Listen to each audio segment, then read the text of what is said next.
Hello guys, welcome to my YouTube channel. तो आज हम डिस्कस करेंगे एक इंग्लिश का एक मेजर और इम्पोर्टेंट, जो कि बहुत ही बच्चे इसको गलत करते हैं एरर डिटेक्शन में। बैंकिंग में हो, एसएससी में हो, रेलवे में हो या फिर स्टेट गवर्नमेंट एग्ज़ाम हो, इसमें एक क्वेश्चन आता है हु और हुम के बीच में। कहाँ हु आएगा और कहाँ हुम आएगा, इसको लेकर एक क्वेश्चन आता है एरर डिटेक्शन में। तो हम जानते हैं हु एक सब्जेक्टिव केस है, हम आगे देखेंगे क्या होता है, और हुम एक ऑब्जेक्टिव केस है। तो सब्जेक्टिव केस होता क्या है, ऑब्जेक्टिव केस को होता क्या है, हम आपको नीचे समझाएंगे। देखिए, तो पहले सेंटेंस में लिखा है he was the man who they determined should be the next topper. तो देखिए, हम एक सेंटेंस में हु आएगा या फिर हुम आएगा, हमें कैसे पता चलेगा। इसके लिए दो कॉन्सेप्ट है। पहला कॉन्सेप्ट ये होता है कि देखिए, तो पहले देखिए, जहाँ हु लिखा है उसके बाद का सब्जेक्ट एंड वर्ब हम रिमूव कर देंगे। देखिए, लिखा है he was the man who, error में ऐसा दिया होगा हु या फिर हुम दिया होगा, तो आपको देखना है कि ये हु आएगा या फिर हुम आएगा। तो जनरली ये है हु, जो सब्जेक्टिव केस है। तो सब्जेक्टिव केस के लिए हमको वर्ब भी चाहिए होगा, तो उसके बाद का जो सब्जेक्ट एंड वर्ब है हम उसको रिमूव कर देंगे, काट देंगे। तो काट दिया, लिखा है who they determine, subject and verb, हम इनको रिमूव कर दिया। उनके बाद अगर वर्ब बची, तो देखिए इधर बचा है हु, ये एक वर्ब है। सब्जेक्ट और वर्ब को रिमूव करने के बाद अगर वर्ब बची, वर्ब है ये शुड, तो ये भी सब्जेक्टिव केस होगा, जो कि हु बिल्कुल सही है।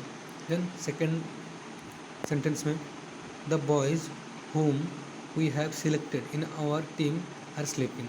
तो देखिए, whom दिया है, उसके बाद का सब्जेक्ट एंड वर्ब को हम रिमूव कर देंगे, तो we have selected ये एक ही है।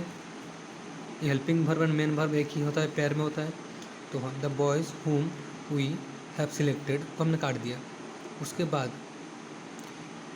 इधर कहीं वर्ब है, in our team are sleeping, तो ये वर्ब नहीं है। अगर वर्ब नहीं है तो इसमें ऑब्जेक्टिव केस आएगा होम, जो कि बिल्कुल सही है। दूसरा कॉन्सेप्ट, तो दूसरे कॉन्सेप्ट में हम देखेंगे, हमको पता है generally verb without subject sentence नहीं हो सकता, and subject without verb sentence नहीं हो सकता। तो इसीलिए हमको एक सेंटेंस के लिए वर्ब भी चाहिए होगा, उसके साथ साथ सब्जेक्ट भी चाहिए होगा। तो इस कॉन्सेप्ट में हम देखेंगे, देखिए ये बहुत ही आसान और हेल्पफुल तरीका है। हमने जो पिछले बार में देखा वो कॉम्प्लिकेटेड सेंटेंस में एप्लीकेबल नहीं होते, तो हम इस कॉन्सेप्ट को यूज़ करके सभी, मतलब 99.9% क्वेश्चन में हम ये रूल अप्लाई करके पता कर सकते हैं कि हु आएगा या फिर हुम आएगा। तो हमको जनरली पता है कि वर्ब है तो उसका सब्जेक्ट भी आएगा, एंड सब्जेक्ट है तो उसके साथ वर्ब भी आएगा। तो हमको बस काउंट करना है कि सब्जेक्ट एंड वर्ब है कि नहीं सेंटेंस में। तो पहला सेंटेंस देखिए, लिखा है Ram is the man who you met at dinner last week. तो देखिए, पहले ये राम एक सब्जेक्ट है, तो इसका वर्ब भी होगा। तो इधर देखिए है, इसका वर्ब इधर है तो इसका सब्जेक्ट इधर है। Then the man who co हम बाद में देखेंगे। यू एक सब्जेक्ट है, तो इसका भी वर्ब होगा। तो मेट, जो कि मेट होता है, तो ये भी वर्ब है। तो उसके बाद हमको पता है मैन एक सब्जेक्टिव केस है। अगर ये सब्जेक्टिव केस है तो इसके साथ वर्ब भी होगा। आपको कहीं वर्ब दिख रहा है इसके बाद में, डिनर लास्ट वीक, वर्ब नहीं है, तो ये सब्जेक्टिव केस नहीं होगा, इसमें ऑब्जेक्टिव केस हुम आएगा। ऑब्जेक्टिव केस हुम आएगा क्योंकि इसमें वर्ब नहीं है। दूसरे क्वेश्चन में देखते हैं, दूसरा ये he is the man who I know has helped my son in the final examination. तो देखिए, ही है सब्जेक्ट, इसके साथ वर्ब भी होना चाहिए, तो इज़ है वर्ब, कंप्लीट हो गया। देन आई सब्जेक्ट है, नो इसका वर्ब है, हो गया।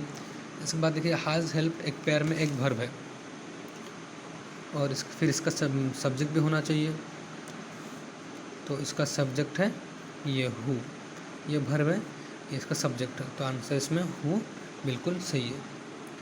इसी तरह से अगर इंग्लिश के क्वेश्चन आंसर या फिर एरर डिटेक्शन के फॉर्मूले या फिर कॉन्सेप्ट चाहिए तो मुझे कमेंट करके बता सकते हैं। Thank you everyone.